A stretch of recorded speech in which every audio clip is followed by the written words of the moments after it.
Every doctor in the world is telling you, red meat is the source of every goddamn disease you have. So what is grown up with you, lived with you, shared life with you, you don't suddenly kill and eat it. Then you can as well eat your mother, what's the problem? I'm saying, what's the problem? It's good food.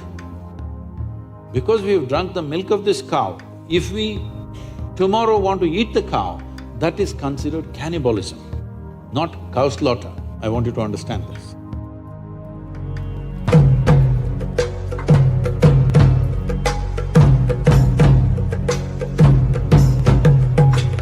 Next question is rather controversial, and you have also addressed this, but we are putting it again here because it is quite relevant. As is known that the majority of population in the state of Meghalaya is that of beef eaters.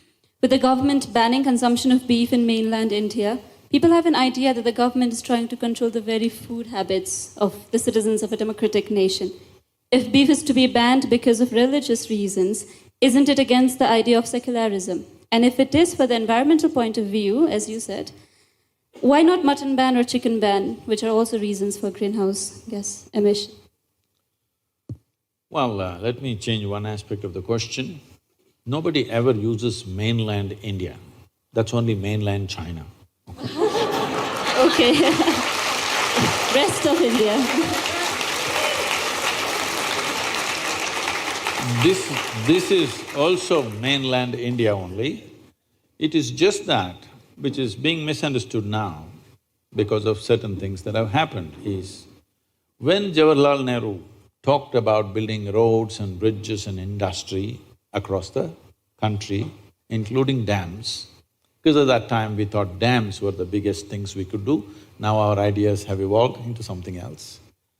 When there were plans for Northeast, he was advised that don't touch Northeast. It is pristine nature and tribal cultures, do not try to modernize and destroy this. It's best it is left like that. So, initially it was a conscious decision not to touch Northeast because people were beautiful, they were living in their own ecosystems. There was no need to bring simply cars and trains and airplanes and make them like the rest of the world. They were doing great by themselves. But later on, development started happening in unplanned ways, little bit. At that time, they should have decided. But because the same party was in power, they respected the decision that Jawaharlal Nehru made. When he made the decision, it was a conscious decision. After that, it was just an emotional stuff, for which northeastern region has kind of paid a little bit of price. I wouldn't say it's a price, because living in pristine nature without all the rubbish that you see in the rest of the cities, I think it's a great thing. But today, because of connectivity, because everybody is watching on the television, on the internet, how big cities are, how New York City is, how London is, how something else is, when you did not see any of those things, I think people here were doing fine by themselves. That way, the only country which has made a conscious decision like this and successfully going with that is probably Bhutan. Everybody else has succumbed to Western ways of life, and they think we also have to become like that. Now it's unstoppable everywhere, including Northeast. Here, if you do not know, some 15,000 kilometers of highway is being planned. Once that happens, entire India will be driving all over Northeast, okay?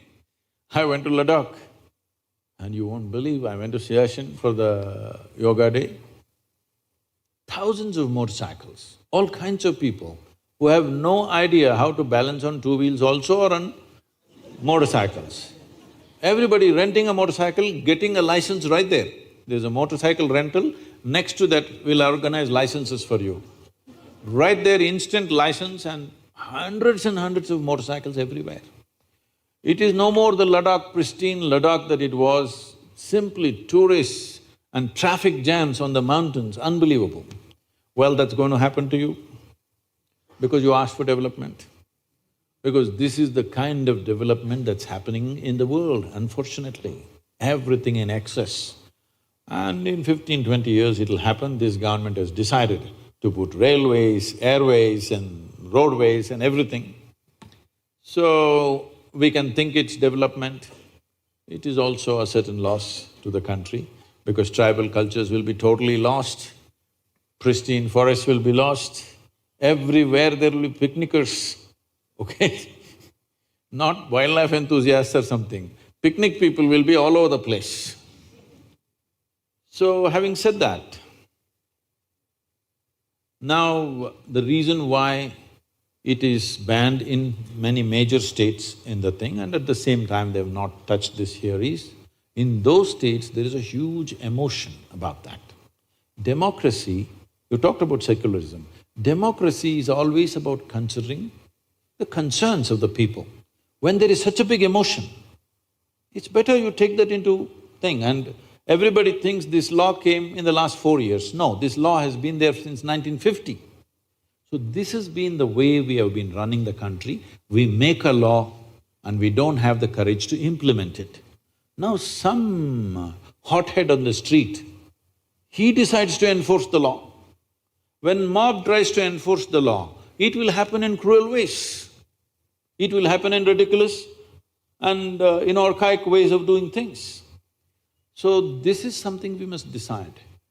If we make a law, do we have the courage to implement the law? Do we have the means to implement the law? Otherwise, better there is no such law. So now, in the major states, if you do not implement it, there will be backlashes, there will be violence. So implement it, there is some kind of grouse happening, a small group of people. It's better to manage them rather than create a on-the-street battleground, okay? You don't want that right now because we are poised for economic development. Everything is being done to see social unrest doesn't happen. So here traditionally, see even in India, this is a very gender-biased law. You can only not slaughter a female cow. You can slaughter a bull, you can slaughter a buffalo. Look at this, gender discrimination. You can slaughter me but not you. Only cow protection because in this culture, this is a pastoral culture, where we have an understanding. Now it's different, but in the past, if there is a bad agricultural year, if there is a famine, we used to have serious famines in this country, if there is a famine, if I have 2 cows in my house, my children will live. You don't have cows, your children will die. This is a wisdom stuck in people's minds. So when because of my cow, my children lived, I worship this cow because this is the source of my life and my progeny. So there is a very deep engagement with the cow, in the sense when I was growing up, we were never fed milk from multiple cows.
That specific cow, it has a name, and every day they will take you there and you at least give something, one banana, one little grass or something to the cow, and always my grandmother will be saying that this is you're like your mother, you're drinking milk from this cow, you must be always grateful to this cow, this kind of thing. Like there's a huge emotion between you and that cow because you're drinking its milk biologically and emotionally you're connected. You're not drinking dairy milk which is million cows and buffaloes and we don't know what else. So this has been the culture. Because of that, because we've drunk the milk of this cow, if we tomorrow want to eat the cow, that is considered cannibalism, not cow slaughter. I want you to understand this. It is deep-rooted in us because like our mother, this cow gave us milk. Tomorrow how to kill it and eat it up, this is considered cannibalism, and we said, you never kill the cow. But they allowed other big animals to be killed also. And this methane gas you're talking, this is not a problem in India, this is United States problem. All the statistics and stuff, we just import it from the West and we think it's like this. In United States, how the cows are kept is a completely different matter. If you go into your cattle thing, it's something you must go and see, then you will not ask this question again. You must go and see, there will be 500,000 or 1,000,000 cattle in one place. There'll be not a speck of green because so many animals moving, full of dung and everything. All in sheds, sometimes they move them out for exercise and again back. On the highway side, if they're there a kilometer away, the kind of sounds they're making, it will churn your stomach. Because they're intelligent enough to know that they're going to be slaughtered. You must see the screams of the cows. Once you go there, never again you will touch anything because basically it will churn up something within you. Why I'm saying this is, see, cow is an animal where I have seen this personally, somebody that I knew. This is a lady, she named this cow as Lakshmi. It always was with her, 30 years that cow has become, it's very old but still with her. This lady died at 87. This cow came and just stood in front of the house, did not move from there, refused to eat. 2 days later, it just fell dead right there. And I have seen cows, if you are very attached to it and you're in some grief, you're not even with the cow is somewhere else, but it knows tears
are flowing from the cow's eyes.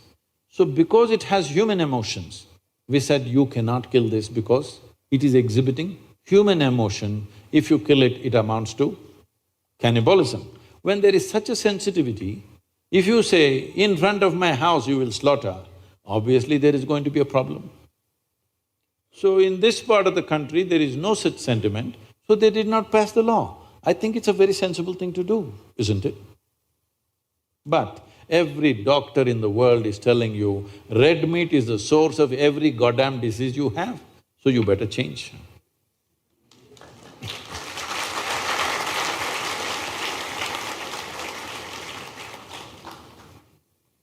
It is not a religion, it's a certain sense of humanity.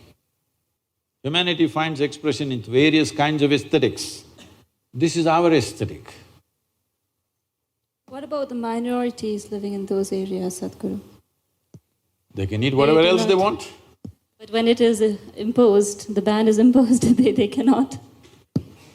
Suppose I like to eat you. You denying me my food. I enjoy human flesh. How can you pass a law against it, I'm asking? Hello? There is a law already that you cannot eat humans, but there is already a law that you can't eat a cow. The question is about passing of the law itself. No, I'm saying, see, you cannot eat a human being. Why? Because it's a human being.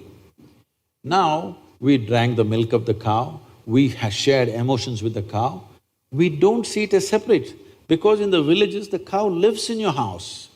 There is no barn somewhere, it lives with you in the same house. So what is grown up with you, lived with you, shared life with you, you don't suddenly kill and eat it. Then you can as well eat your mother. What's the problem? I'm saying, what's the problem? It's good food. So I have taste for human flesh, how can you stop me from eating it? Don't start such an argument, it's not good. Thank you, Sadhguru.